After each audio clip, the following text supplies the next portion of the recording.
Coming up on today's episode of the Salesman Podcast. Stress is inevitable. So I think it's a part of the package. If you're running a business, if you're an entrepreneur, if you're doing B2B sales, stress is going to happen inevitably. The biggest tip I can give is to be aware of our stress and when it's coming on. So you can do that by being aware of the thoughts that are going on in your mind. You can do that by being aware of how it's affecting your productivity at work. You know, I'm an advocate and I teach mindfulness. So where I cope with stress is all up here in the mind. And the way that I position the mind is that we actually have two parts to our mind. One part is what I refer to as the chatty mind. Okay, it's the mind that is constantly going. A lot of people in this space refer to it as the monkey mind. It's going from branch to branch to branch, or thought to thought to thought. And this is the mind that we are so often in. We feel like, this encompasses who we are. Hello, Sales Nation. I'm Will Barrett, host of the Salesman Podcast, the world's most downloaded B2B sales show. On today's episode, we have Nina Purewal. She's the author of the book, Let That Shit Go, which you can find on Amazon and everywhere else online. And on today's episode, we're getting into how you can let that shit go, how you can reduce your levels of stress. It's been a difficult year for a lot of people, 2020, and so hopefully there's some value in this episode for you if you've been feeling that stress and pressure. And so with that said, let's jump right into it. Nina, welcome to the Salesman Podcast.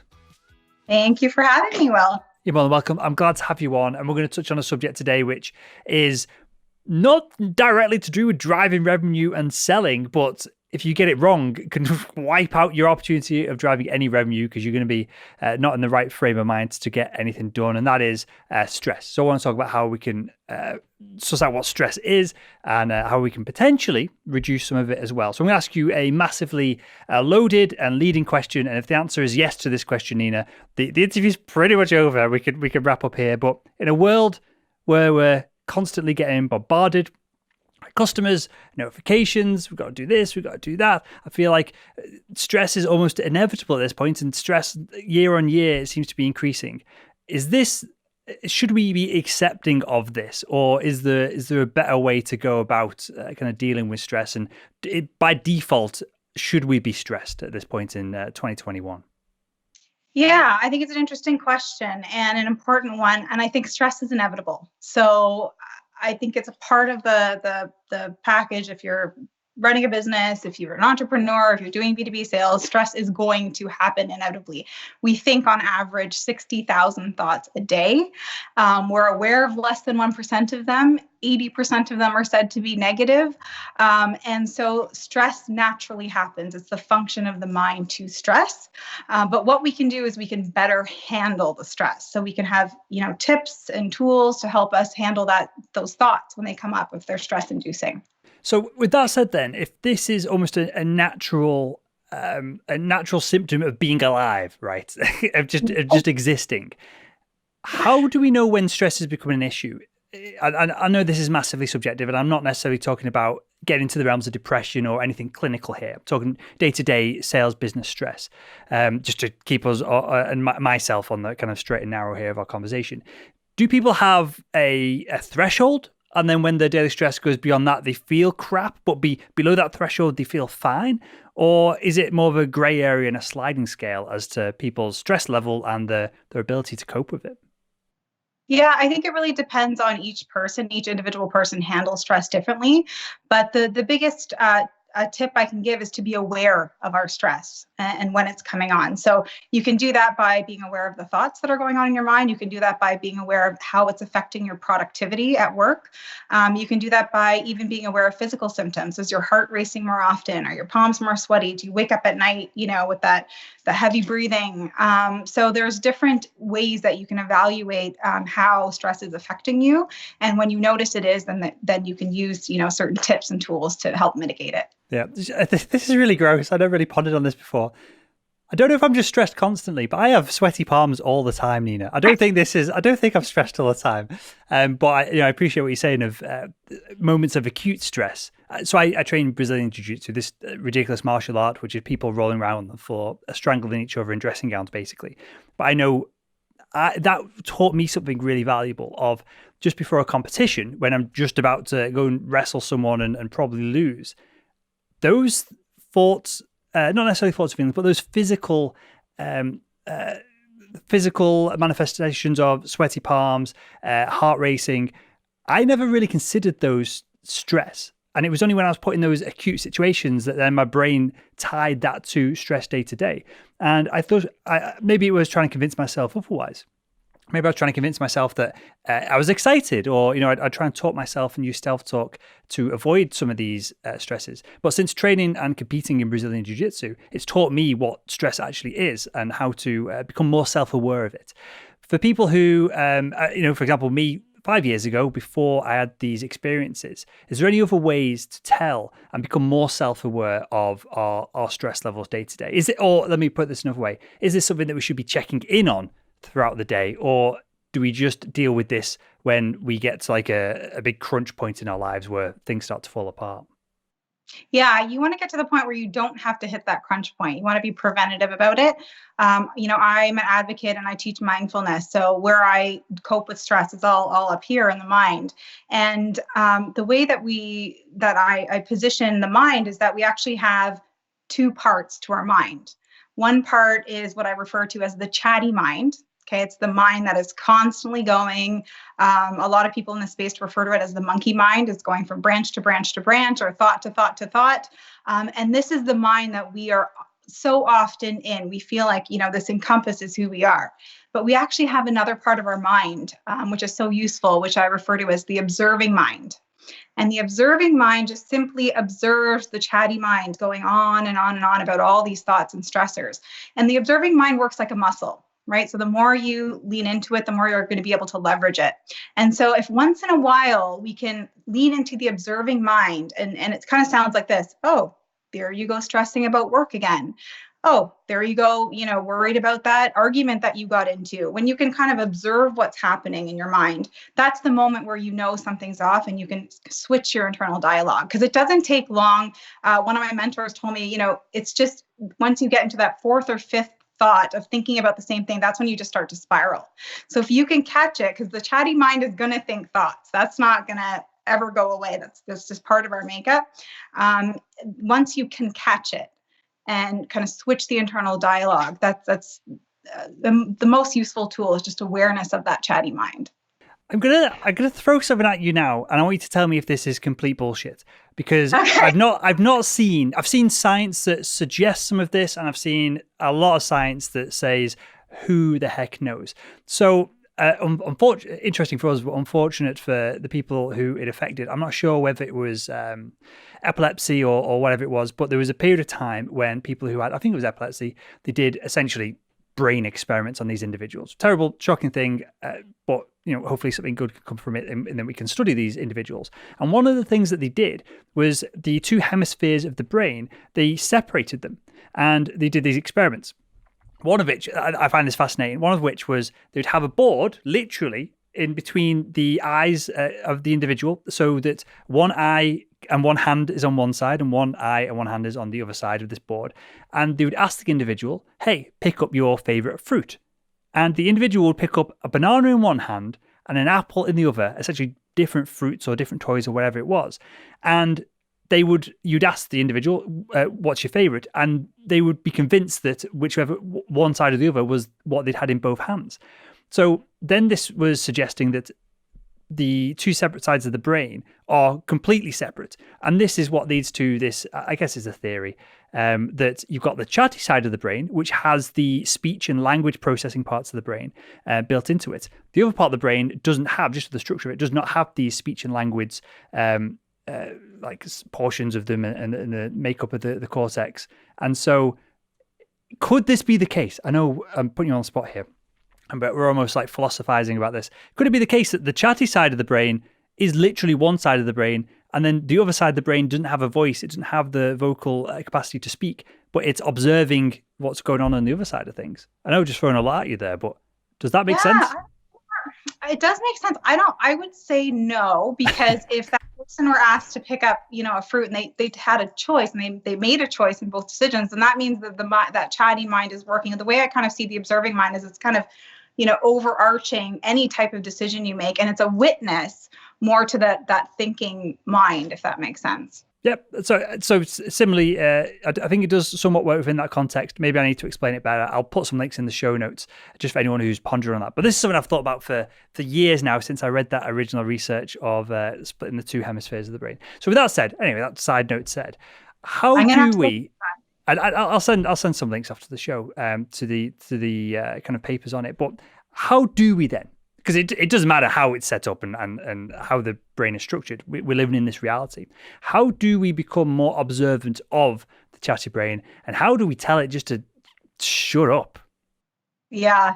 It's actually a practice. So a couple of things you can do. One thing is you can work to become more present and in the moment, right? So when the chatty brain is going off and the observing mind notices it, one thing you can do is just take a couple of really deep breaths. And I know that's something that's so overplayed, but it really, really helps. And the technique is key, taking really big belly breaths. Another thing you can do is lean into your senses. When you notice, your mind is going off, you can, what am I seeing? What am I feeling? Acutely aware of what your five senses. Another way to help leverage, using the observing mind is to start speaking out loud what you're doing. And I know this sounds totally crazy. I lived in an ashram for a year. So I studied under many monks around the world. And this is one of the tips from one of the monks was, let's say you're doing dishes and your chatty mind is going off in all directions, which it does, right? We've all been in situations where we've gone from point A to B and we got to point B and you're like, how on earth did I get here? Or, you're showering or doing the dishes, you're physically somewhere, but you're mentally, somewhere else. So you can start by speaking out loud what you're doing. So let's say you're doing the dishes, your dialogue is going to sound something like, now I'm putting soap on the sponge. Now I'm making circular motions on this pot. Now I'm putting this pot on the drying rack. And slowly your mind will learn how to kind of catch the chatty mind and move back to the present moment. And even if you're doing the dishes for 20 minutes, you might have to rein your chatty mind in 30 times, right? I think there's a big misconception on mindfulness that you're just present 24/7. That's nearly impossible. I think even for the monks meditating in the mountains. So those are three really good tips: breath, leaning into your senses, and also speaking out loud what you're doing. Those are great ways to become aware of your mind. Something that I guess it ties into a lot of those elements. Something that I do as I'm kind of pondering on this inadvertently is if I'm really annoyed about something, if someone's pissed me right off and that chatty brain is going round and round in circles and it starts off being reasonable maybe, and then you end up down a rabbit hole of how they've ruined your life over just some email or something that is obviously nonchalant and you shouldn't be even giving it any energy. Something that I like to do, something I like to do is just I have a journal. I just have a document, a Word document open on my computer, and I'll write in it. I'll just be like, okay, blah, blah, blah, blah, blah, they're an idiot. And then immediately I get this like switch. I feel it's almost like a physical switch in my body. It switches. It might be a switch from like kind of a parasympathetic to sympathetic nervous system. And immediately I just go, oh, maybe I didn't communicate this effectively. Maybe this and maybe that. And I play devil's advocate with myself. And that's kind of pulling into the three elements that you described there. Just, I guess, another format and another way of doing it.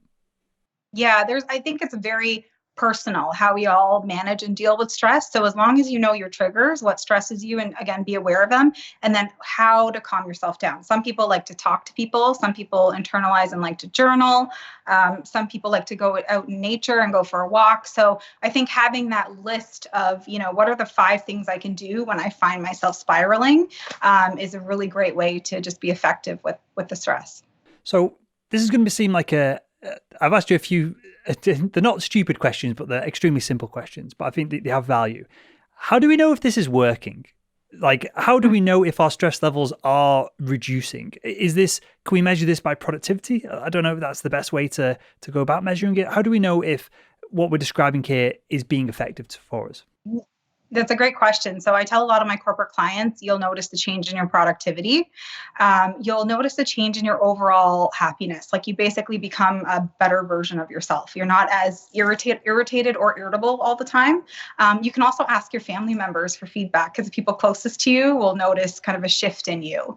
And you're just less reactive. When things happened to me 10 years ago, I would go into a terrible spiral and in there for a couple of days. I was I was into my own head a lot.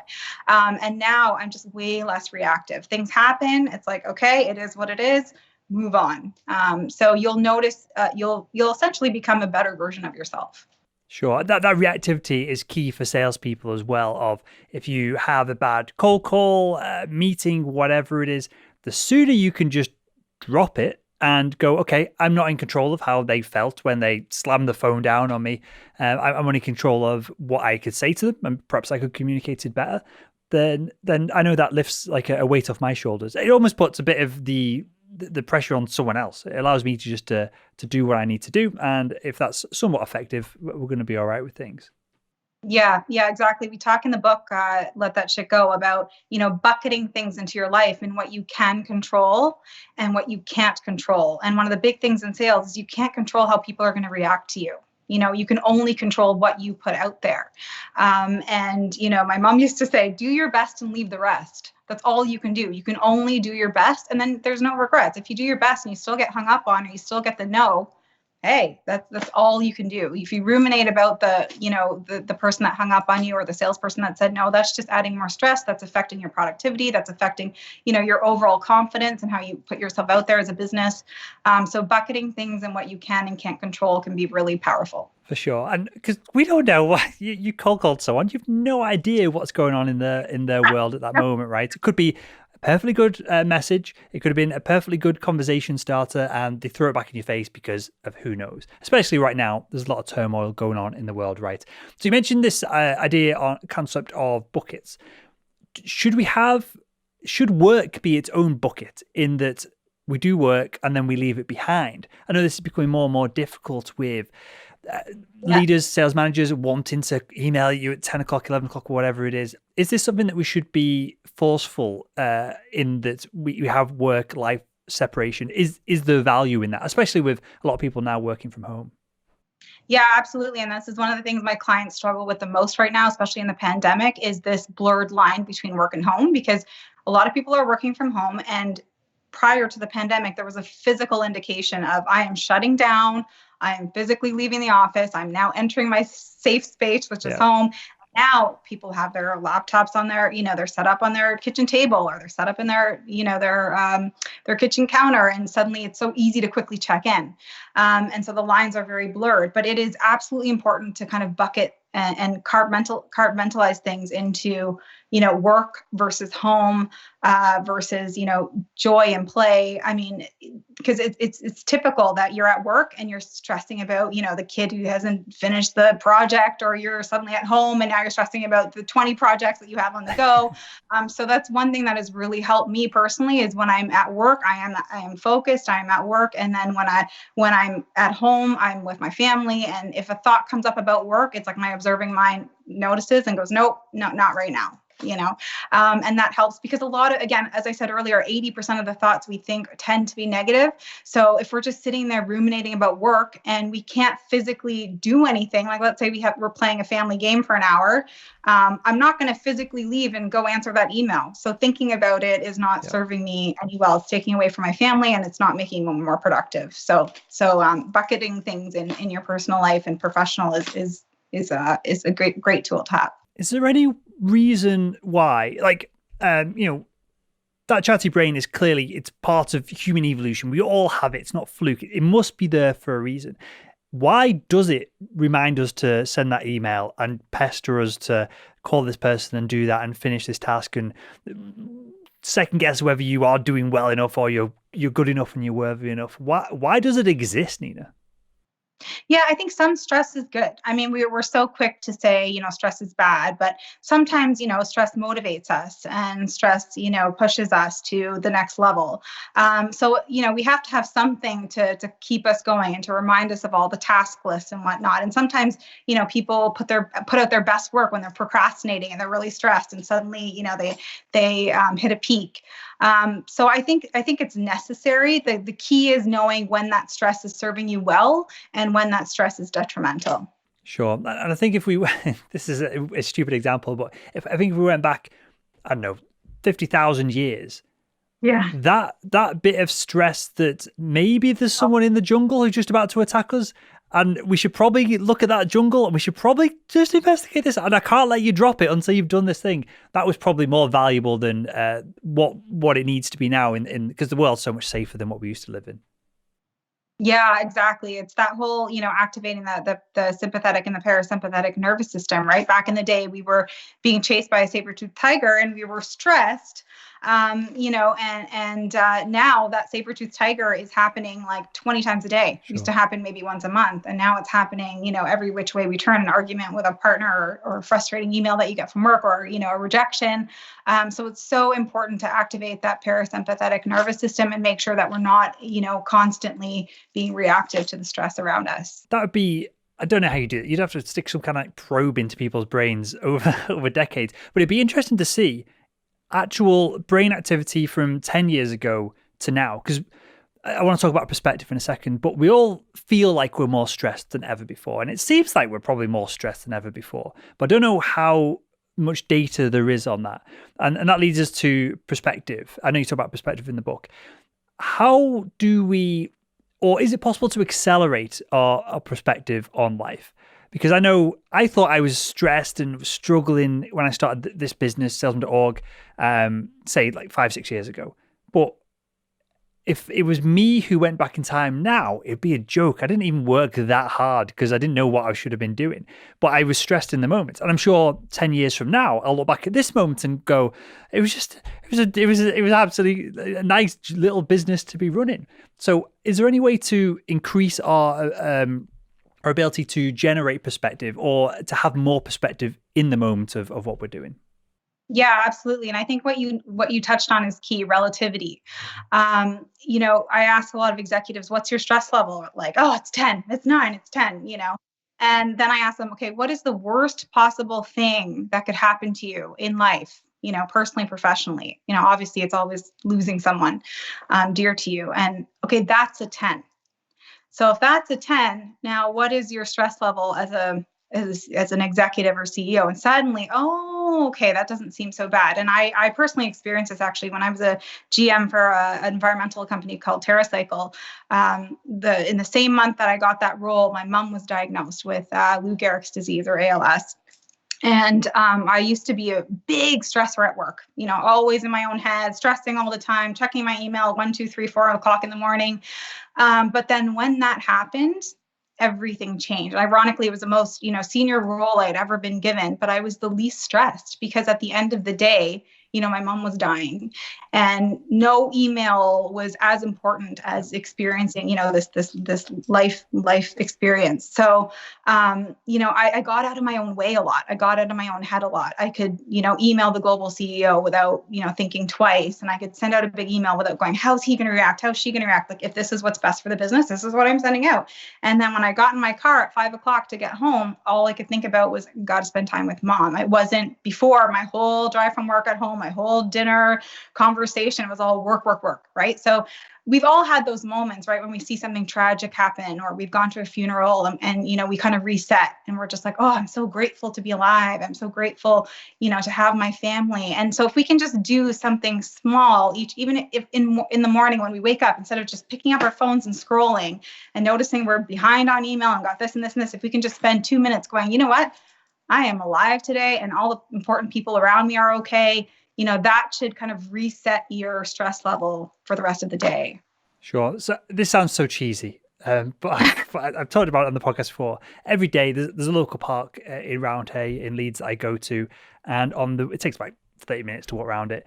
On the way there, I just think of stuff that I'm grateful for. And the first few things are, I'm grateful I've got a job, I'm grateful this, but then 10 minutes into that, I actually get to 2 points that I've never really pondered about. And then on the way back, just to balance things out a little bit, I ponder on things that I want. Whether it's when I get a new hire, I want to hire this marketing organization to come and help us out, whatever it is. I want to get this deal done, whatever it is. And that puts me in a really good mindset for the rest of the day. And I find if I don't do that, I'm just kind of on. I'm not really thinking about things. I'm just going through the motions, and I'm being, you used the best word earlier on, Nina. I'm being reactive to everything.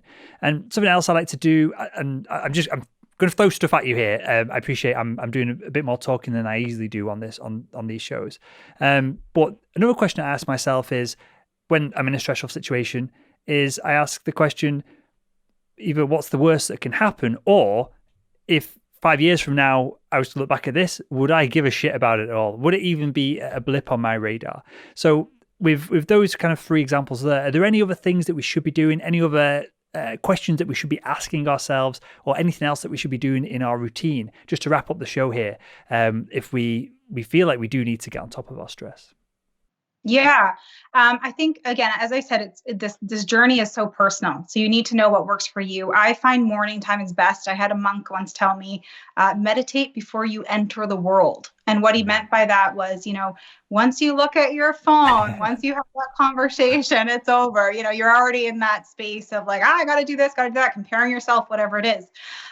So I find the most effective time is in the morning. So I'm glad you go for your little walk in the morning, and just, take anywhere from 5 minutes to half an hour to do something to ground you, whether that is meditate, yoga, journal, walk, and just, again, it's a moment to be aware of your chatty mind, and, try to mitigate that ongoing chatty mind talk, and lean into that observing mind. Because like you said, if you do it in the morning, it kind of sets the stage for the rest of your day. I as a meditator, I notice the days I meditate, I feel a lot more calm and less reactive. The days I don't, I'm just a little bit more on edge. So if you can do something that works for you in the morning for yourself, I think that's a great way to help mitigate stress for the rest of the day. Sure. So you've said the word meditate there. Now, when I started the podcast 5-6 years ago, meditate was a weird word. It was hippies that would sit on a rock, and maybe you've got to shave your head and wear a bathrobe. I don't know. I think now, clearly, the likes of Elon Musk and Jeff Bezos and all these kind of celebrity entrepreneurs have normalized it for a lot of people. So do you have a clearly you somewhat trained in an environment with monks, with clearly meditation is involved in there. So this might be more personal to you than what you just advised to someone who's brand new to it. But is there any apps or processes or any ways of going about meditating that you recommend for someone who is a little bit, I should probably try it, but it also sounds a little bit bizarre? Yes, absolutely. I've been meditating for 15 years. It's totally changed my life. I'll give you a couple of my tips, and then I can pass you on over to some wonderful apps and book recommendations. But in terms of tips, the first thing to kind of know is there's no right or wrong way to meditate. I think there's a lot of pressure that I have to sit like this, I have to do this, I have to, listen to this. Again, it's very personal. So you have to kind of find a practice that works for you, whether it's listening to nature sounds or a guided meditation. The second thing is, your thoughts don't stop. So a lot of people think that if they're sitting in meditation and a bunch of thoughts come through, they're doing it wrong. I have a lot of clients say, I can't do meditation. I say, why? My thoughts don't stop. Well, like I said, I've been meditating for 15 years. I've never had a meditation where my chatty mind hasn't tried to come through. So if it comes through, again, it's an opportunity to be acutely aware of what's coming through, and, use that observing mind to just watch the thoughts come and go. And, lastly, meditation is it helps you, as I said earlier, become a better version of yourself. You're more calm, you're less reactive. But even if you try it for 30 seconds in the morning for 1 week, and then add on a minute for the next week, and then a minute and a half, there's some people out there, well, you have to meditate for half an hour every morning. It's not that it's going to be so intimidating if you go into it like that. Just try a little bit. Some really great apps are Headspace. I'm sure you've heard of Headspace, Calm, Buddhify, Insight Timer. I find Headspace the most effective because it's very pragmatic. So you kind of start off really small. It really helps you kind of build up your practice. And then there's a lot of great books out there on meditation. Again, you have to kind of see what authors you have affinity towards, and what has the most practical tips for you. I got one book here. It's upside down. There you go. The entire last chapter is on meditation, and it's very if you want to enter this space, check out this chapter. It's filled with tips on just how to practice and how to kind of elevate your practice if you already do. Perfect. I'll ask you about the book in a second, but just to double down on, I would have never meditated in a million years if I hadn't found the Headspace app. And I've not used it in, once you learn a process or a structure, clearly you don't need an app to guide you through it every time. But so I assume it's the same now, but it was a few years ago, just 5 minutes. And each time Andy from Headspace would introduce something new to the mix, just to keep you interested and engaged. And I would say I've had, maybe if I'm meditating for 10 minutes, I would get 20 seconds right at the end of that meditation practice where my brain would just seemingly, just nothing would go across it. And then I'd realize nothing's going across it. So then you've had a thought about nothing. Yeah. So yeah, exactly. Those 20 seconds. But I know, so I do this, so I do it every day. I should do it every day. If I'm feeling tired throughout the day, if I'm, I've just had a big lunch, or I've had loads of meetings, or I've done loads of podcasts, I will do a 10-minute meditation using this Headspace model, which is probably generic to other places as well, right? And I come back massively refreshed. It's not, I don't just do it for my mental health. I do it to give me another 3 or 4 hours worth of work after the fact as well. I find it's really beneficial from that perspective. Yeah, some people say it feels like they've had a good nap. Yeah. You're just, again, you're getting rid of all that clutter, because mental exhaustion leads to physical exhaustion. You can be sitting at a desk all day and your mind is just getting the best of you, and suddenly you're just tired. So it's resetting your mind. It's clearing out all the crap, and giving you a clear headspace to start. Perfect. That reset is exactly how I'm going to describe it from now on. So with that, Nina, tell us about the book, tell us about the corporate workshops that you do, and also the new masterclass as well. Thank you. So this is for our book. It's Let That Shit Go. It is got 100 tips on how to find more peace and happiness in your everyday. It's rooted in mindfulness, although we don't really talk about mindfulness till the end. So it kind of goes through a very, very pragmatic approach on how to live just more peacefully. I also do corporate workshops. So I've worked with a lot of global companies, executives, full teams, full companies on how to implement more happiness and peace and mindfulness into their day-to-day.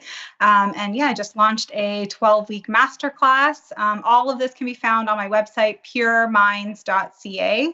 I really appreciate your support, and I really enjoyed this conversation, Will. Perfect. Well, I'll link to all of that in the show notes and everything else that we talked about, and I'll dig up these studies, because I don't know how well I communicated what I was trying to explain there. So I'll put them in the show notes of this episode as well over at salesman.org. And with that, Nina, I want to thank you for your time. I thank you for spending so much effort and diving into this topic. It's incredibly important, and I think it's only going to get more important moving forward. So I thank you for your expertise and for joining us on the Salesman Podcast. Thank you so much, Will. I really appreciate you having me.